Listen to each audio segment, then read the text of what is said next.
Hey everybody, and welcome back to the channel. Today is going to be a very fast and effective guide on how to fatigue wall bounce in Apex Legends. The most interesting about this movement tech is that it took me a really long time to really understand, because I'm going to be very blunt, I'm not probably the smartest person when it comes to movement tech, but I'm confident that when you step away from this video, you're going to learn how to do it, and it's actually really easy. And I'm going to prove it right now. So let's start with the concept of what a fatigue wall bounce is. A fatigue wall bounce is literally in its name, meaning that after you keep bouncing, you lose that momentum, but also helps towards a bunny hop. So a regular jump, you jump higher. After you continuously jump, you're not jumping as high anymore, but there is a benefit to this. Now, if you want an updated bunny hop guide, comment down below as well. I know we haven't done one in quite some time. Now, a fatigue wall bounce, when you're against a wall, if you do just a regular bounce off the wall, you get shot down like this.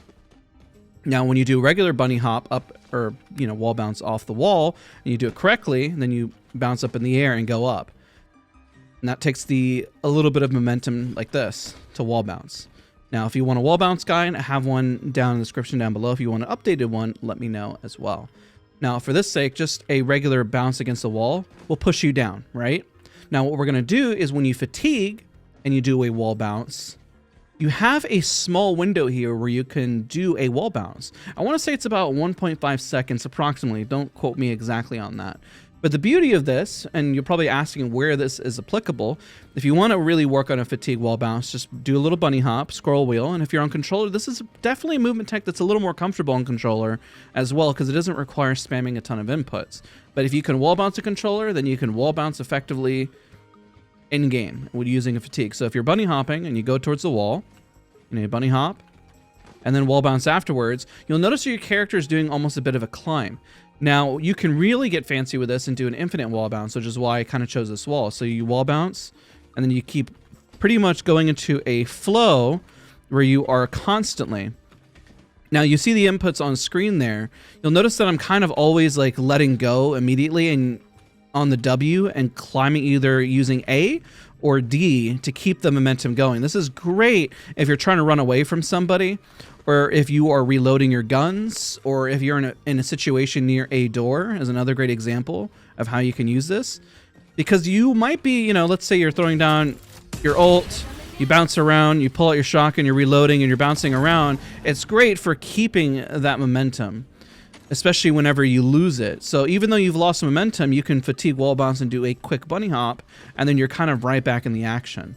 So let's take this back down to basics here of how to do a fatigue. A regular bounce, whenever you bounce down, it'll go like that. And you can climb for a little bit. We're going to talk about how you can do a delayed fatigue wall bounce that can really juke your opponents. So when you do a regular one, you'll bounce down. If you do a regular slide jump into the wall, you'll bounce up. Now, when you fatigue, to get this right next to a wall, and you'll bounce up. But you want to use A and D, and you don't want to keep pressing forward. You want to pretend you're about to climb, and that timing right there is pretty important. Now, another thing you can do, because the climbing does allow you still in the fatigue state, what you can do is create a fatigue wall bounce, but then climb for a second and then bounce off. Now, this can really throw off your opponents and almost kind of acts as like a little bit of a wall run as you're doing this, like that.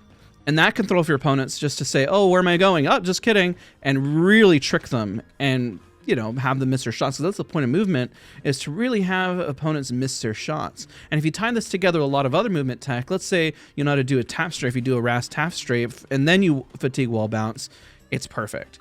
So again, the checklist of when you can use this is after a tap strafe and you bunny hop afterwards and then bounce away. During a reload, let's say you do a bit of a spray and then you jump in the air and then fatigue wall bounce right afterwards. Just kind of bounce and do a little bit of a strafe left and right, and add a little bit of a tap strafe. You can add a tap strafe into this and get really clever. And you can use this movement tech as well. There's a point in Olympus where you can be near a structure and then fatigue wall bounce and then bounce up and move forward. If you would like a guide on that specifically and where we can use this in real world geometry, comment down below. More than happy to go a little bit more in depth on this. I'm confident if you step away after watching this guide, you will know how to fatigue wall bounce. It took me way longer than it was supposed to for me to really learn this. I feel really dumb not learning this much sooner, but I'm sharing it with you guys. I've known this for quite some time now. I just didn't know when to necessarily post this guide and when it was going to be most effective. But now that we're kind of tying movement back together, I kind of feel like we're back in our groove, and here it is. Guys, hopefully this was helpful. Don't forget to leave a like, comment, and subscribe, and I'll see you guys all in the next video. Bye, everybody.